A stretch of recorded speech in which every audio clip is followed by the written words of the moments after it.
President Yoon Suk Yeol announced martial law around 11 p.m. last night, so many South Koreans didn't even know that one of the most dramatic turns in the last 5 decades in their country had actually happened until they woke up this morning. Many of them then heading down here to the National Assembly to protest on the steps, to call for the impeachment of President Yoon Suk Yeol, or to call for him to step down immediately and avoid that process.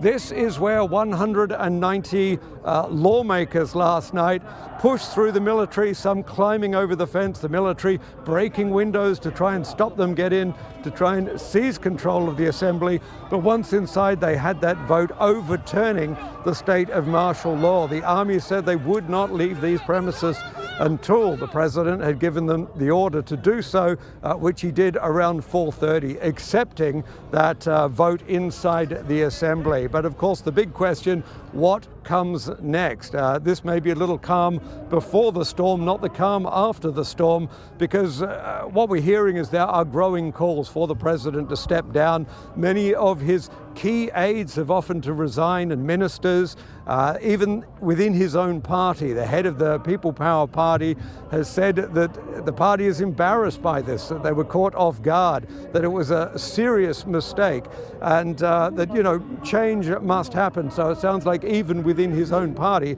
there are moves to really get rid of President Yoon and get him to step down.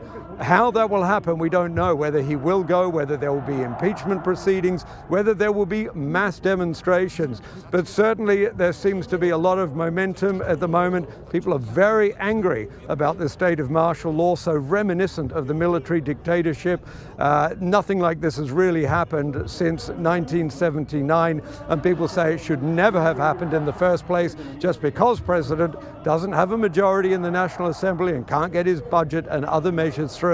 Nobody sees that as a serious reason to declare martial law. So again, people, even as I'm talking, gathering here in front of the National Assembly, the crowds keep growing, the protests keep growing. This is no doubt a sentiment that will be spreading right across the nation, and we can expect probably more calls for the president to resign in the coming days.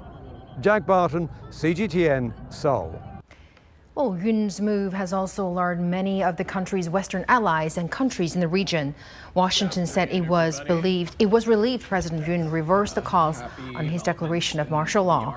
The U.S. Embassy in Seoul issued an alert. He says the situation remains fluid and its nationals in the country should avoid demonstrations.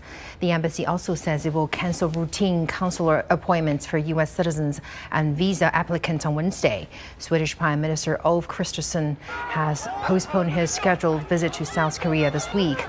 Earlier, Britain and Germany both said they were closely following the developments, while China has urged its citizens to exercise caution, and Russia called the situation alarming.